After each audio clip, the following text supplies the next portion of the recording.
দর্শক, চাকসু ও রাকসু নির্বাচনের প্রচারে মুখর ক্যাম্পাস। সকাল থেকেই গণসংযোগে ব্যস্ত প্রার্থীরা। এ বিষয়ে আরো খবরাখবর জানাবেন আমার সহকর্মীরা। প্রথমে যুক্ত হতে চাই চট্টগ্রাম বিশ্ববিদ্যালয়, সেখানে আছেন আলামিন। আলামিন, প্রার্থীরা প্রচারে কোন বিষয়গুলোর উপর বেশি জোর দিচ্ছেন এবং ভোটারদের প্রত্যাশাটাও জানতে চাই। একদম বলতে গেলে দুয়ারে করা নাড়ছে চাকসু নির্বাচন এবং শেষ সময়টাতে এসে আমরা দেখতে পাচ্ছি তাদের যে প্রচারণা, প্রার্থীরা সে প্রচারণা চালিয়ে যাচ্ছেন। ব্যতিক্রমী যে ধরনের প্রচারণাগুলো হতে পারে সেগুলো আমরা এখানে দেখছি। আজকে বিশ্ব ডাক দিবস, সেক্ষেত্রে আমরা দেখলাম ছাত্রদল সমর্থিত যে প্যানেল, সেই প্যানেলের জিএস সে ডাকের মতো করে অর্থাৎ চিঠির মাধ্যমে প্রচারণা চালাচ্ছে। ঠিক তেমনি আমার শিবিরের যে সমর্থিত প্যানেল রয়েছে সেখানকার ভিভি প্রার্থী রয়েছে আমার পাশে। আমরা আপনার কাছে একটু জানতে চাই রনি, ভোটের মাঠ কেমন দেখছেন?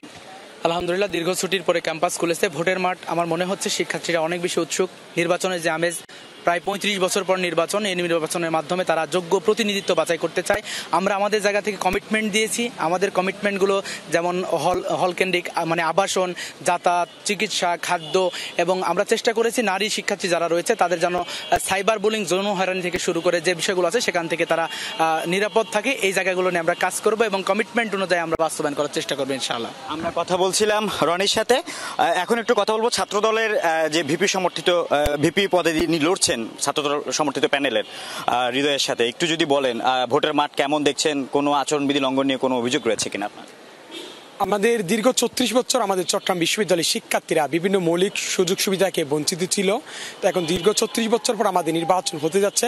আশা করি সেই নির্বাচনের মধ্য দিয়ে আমাদের শিক্ষার্থীদের যে আবাসন, যাতায়াত, নিরাপত্তা, সুষম খাদ্য নিশ্চিত করা, শিক্ষার্থী বান্ধব একটা ক্যাম্পাস গড়ে তোলা, নারীদের জন্য যেন ক্যাম্পাস একটা নিরাপদ হয়ে ওঠে, নারী বান্ধব, এবং আমাদের শিক্ষা ও গবেষণায় যেন চট্টগ্রাম বিশ্ববিদ্যালয় আন্তর্জাতিক মানদণ্ডে যেন শুরুর দিকে থাকে। তো আমরা সে ব্যাপারে আমাদের শিক্ষার্থীরা বেশ উচ্ছ্বসিত এবং আমরা আশা করি যে একটা উৎসবের আমাদের একটা নির্বাচন হবে। আমরা বিভিন্ন অভিযোগ দেখছি যে আচরণবিধি লঙ্ঘনের, তো আমরা নির্বাচন কমিশনারকে আমরা জানিয়েছি। আশা করি তারা সে ব্যাপারে কার্যকরী পদক্ষেপ গ্রহণ করবে। আমরা কথা শুনছিলাম, আচরণবিধি লঙ্ঘন নিয়ে অভিযোগ রয়েছে, তবে ভোটের মাঠ নিয়ে কারো কোনো অভিযোগ নেই। খুব সুন্দরভাবে তারা তাদের প্রচারণা চালাচ্ছে এবং উৎসুরমুখর একটি পরিবেশে ভোট গ্রহণ হবে সেটাই তারা আশা করছে। আলামিন, এবং শুনছিলাম তাদের প্রত্যাশার কথা। এবার আমরা একটু রাকসুর প্রচারণার খবর জানতে চাই। সহকর্মী তারেক মাহমুদও আছেন সেখানে। তারেক, সকাল থেকে প্রার্থীদের প্রচার কেমন দেখছেন? ক্যাম্পাসের কি অবস্থা এবং বিশেষ করে ভোটার যারা আছেন তারা কি বলছেন? ছোয়া, ক্যাম্পাসের পরিস্থিতি বলতে সকাল থেকে যে প্রচারণা প্রার্থীদের সেটি একদমই জমজমাট, এবং প্রার্থীরা যারা ভোটার রয়েছে শিক্ষার্থী, তাদের ক্লাস পরীক্ষা শেষ হওয়ার সাথে সাথে যখন একাডেমিক ভবন থেকে আসলে তারা বের হচ্ছেন সেই সময়টিতেই প্রার্থীরা বিভিন্ন একাডেমিক ভবনের সামনে যাচ্ছেন এই সময়টা। এবং একাডেমিক ভবনের সামনে যে দোকানগুলো রয়েছে, বসার জায়গার বিভিন্ন চা স্টল রয়েছে, সেখানে গিয়ে সকল প্রার্থী 12টি প্যানেল এবং স্বতন্ত্র প্রার্থী রয়েছে বিভিন্ন পদের, তারা গিয়ে আসলে ভোট চাইছেন। ভোটাররা যেমন বলছেন এর আগে যেমন নির্বাচন পেছানো হয়েছে, এবার যেন না পেছায়। তারা এই উৎসবমুখর পরিবেশে রাকসুর যে নির্বাচন সেটি দীর্ঘদিন পরে সেটি দেখতে চান, এবং রাজশাহী বিশ্ববিদ্যালয়ের এইবার যেন রাকসু নির্বাচন নিয়ে কোনো ধরনের কোনো ষড়যন্ত্র না হয়, নির্বাচন বানচাল না হয়। শিক্ষার্থীদের, ভোটারদের সকলের কিন্তু প্রত্যাশা এটি।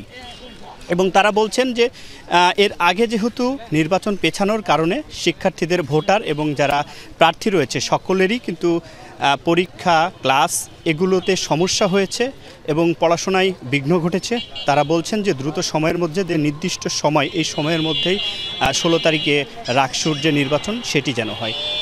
সকাল থেকে আমি রাজশাহী বিশ্ববিদ্যালয়ের শহীদুল্লাহ কলাভবন, টুকিটাকি চত্বর এবং পরিবহন মার্কেট সহ আরও কয়েক জায়গাতে ঘুরে দেখেছি যে সেখানে রাজশাহী বিশ্ববিদ্যালয়ের রাকসুর 12টি প্যানেলের প্রার্থীরা তারা বিভিন্ন খণ্ডভাবে কিন্তু প্রচারণা চালিয়ে যাচ্ছেন একাডেমিক ভবন থেকে শুরু করে, এবং তারা ভোটারদের দ্বারে যাচ্ছেন এবং গিয়ে তারা শিক্ষার্থীদের সাথে কথা বলে, ভোটারদের সাথে কথা বলে বিভিন্ন সমস্যার কথা শুনছেন, এবং তারা রাকসু নিয়ে যে পরিকল্পনা, গোটা বিশ্ববিদ্যালয়ের পরিকল্পনা তারা জানাচ্ছেন। ছোয়া, তারেক, অনেক ধন্যবাদ আপনাকে।